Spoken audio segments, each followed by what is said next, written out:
Hello everyone and welcome to today's video.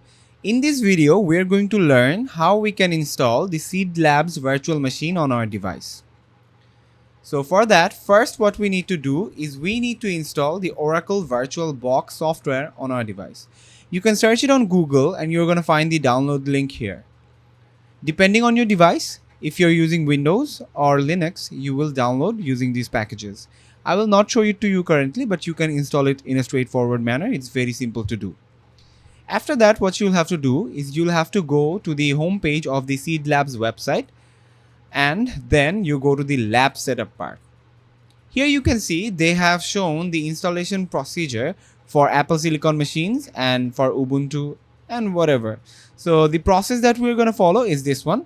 We're going to install the Ubuntu version 20.0.4 on our AMD machine. So there are two approaches to do this. We're going to follow the first approach. So here what you have to do is first you have to download this zip file.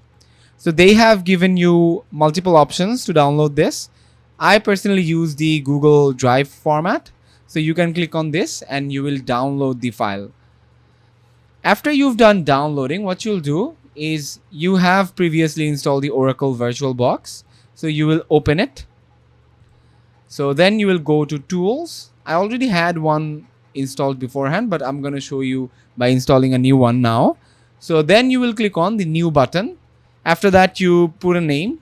For example, I will say this is SeedLab tutorial.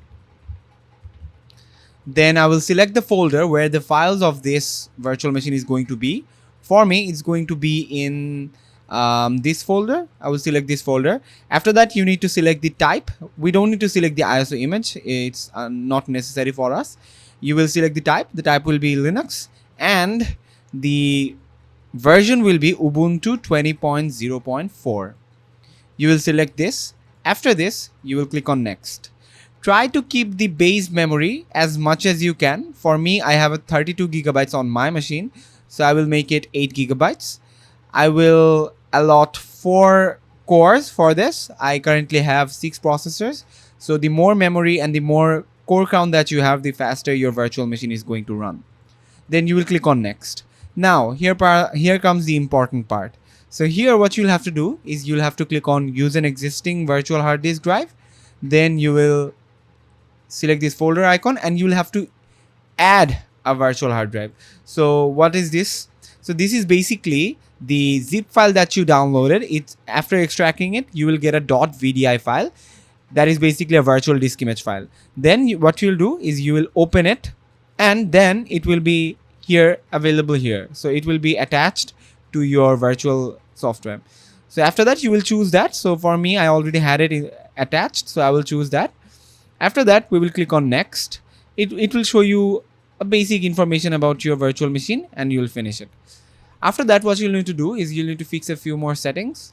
So we will go to the settings one by one. The first thing that you need to do is enable bidirectional for shared clipboard and shared drag and drop. It is going to make your task a lot more easier. Then we don't need to do anything here. Then this is the system. We already enabled the base memory to be as much as we could. The CPU core count can be seen here. The acceleration, we don't need to change anything here. You need to give as much video memory to your virtual machine as much as you can, because it's going to make sure that your display is rendering fast. So we will do that. We don't need to change anything here. We can also enable 3D acceleration that will basically make our device work faster. So that's probably it. We don't need to do anything else. We will click on OK. After that, we will just start our virtual machine. It will basically open a new window and your virtual machine will be powering up. The first time it may take a bit longer, but from the next times it will load very fast. So you don't need to worry about it. So it's currently running. We have already done every setting that needs to be done. It will now run. So we will wait for it a second.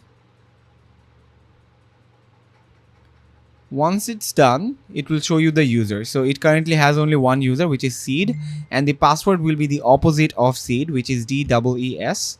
You enter the password and you will be logged into the device. It will take a few seconds more the first time. we're waiting for it to load. So as you can see, you have the virtual machine available here.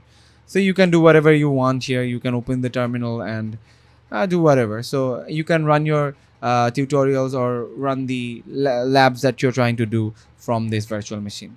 So this was it. See you in the next video.